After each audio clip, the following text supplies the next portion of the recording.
Hey guys, today we are going to discuss about indicator which is called ATR, and this is one of those indicators which one may probably use in the process of determining stop loss, because I'm pretty sure that's a question that many of you must be having as to how to determine the stop loss figure, right? So uh, this is just one of the way of determining stop loss, but it's quite an effective way, right? So uh, this method, uh, let me first explain you in a bit as to how this mechanism works.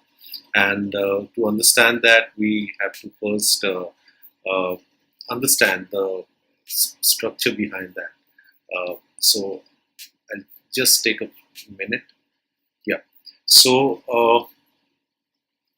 basically, what do you understand by the concept of trade range? So trade range is something like when you are drawing, say, a candlestick, and so when we are trying to understand what's the trade range, so essentially what we need to take is the difference between this, right? So this is the highest point and this is the lowest point, and this is the open and close, right? So this gets to be the trading range, right?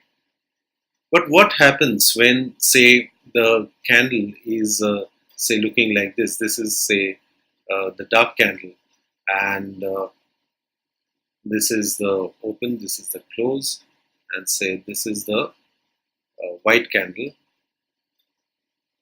and this is the there is a gap out there, right? So it has opened with a gap. So in that sort of a situation, this difference is ideally taken to be the trading range.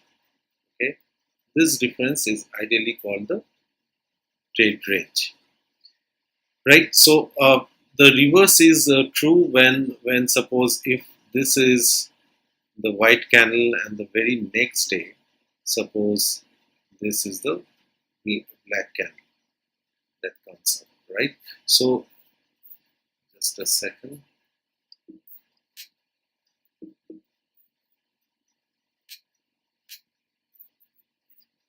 I think we can manage over here.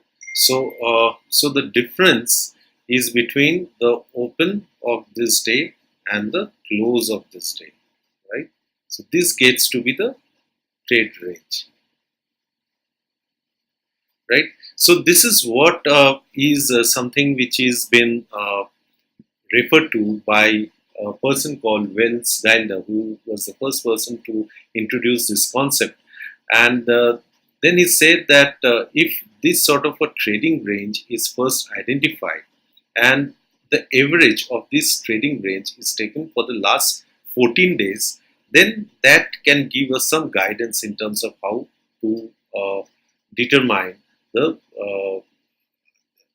the movement of the stock, right? So that would give us some sense, and we can take this guidance in context of coming up to a stop loss figure. So let's see how.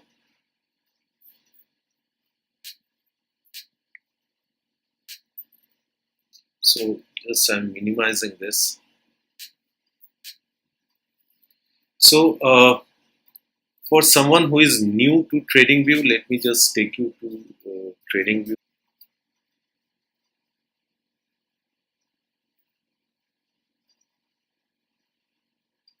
So when you come to TradingView and say you give Reliance over there, okay, Reliance Industries, say, and you come to full feature chart, then you come to this chart, right? This is the TradingView chart.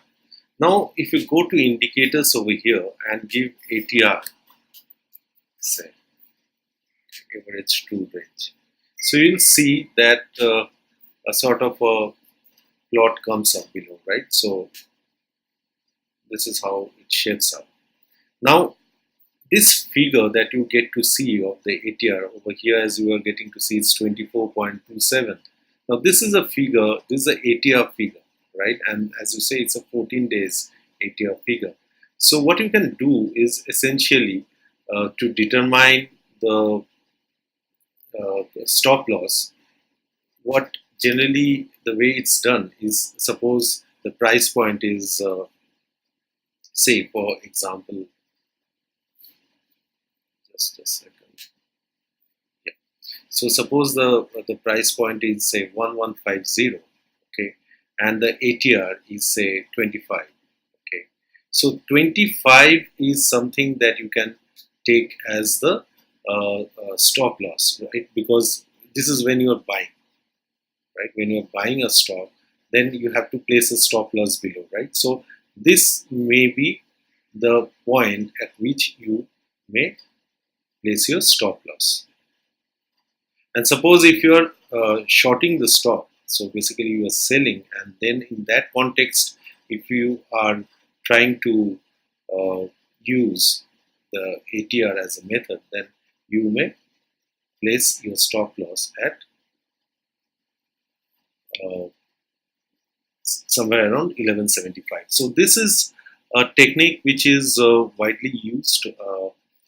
Many people do follow the ATR as a means of determining what the stop loss is. But I would obviously like to place a rider over here that stop loss is a function of your risk taking ability, of your uh, money management practices, what's the capital you have in hand at this point of time. But one good thing that ATR does is that it takes care of the volatility of the last 14 days. So that's why it comes to be very handy, right? So I hope this adds value to you. And this is one of the techniques which is used by traders in determining the stop loss. There are many other ways of going about it, but I'll slowly discuss on that, right? So, thanks a lot, and we'll catch up in some other context, right? Thanks a lot.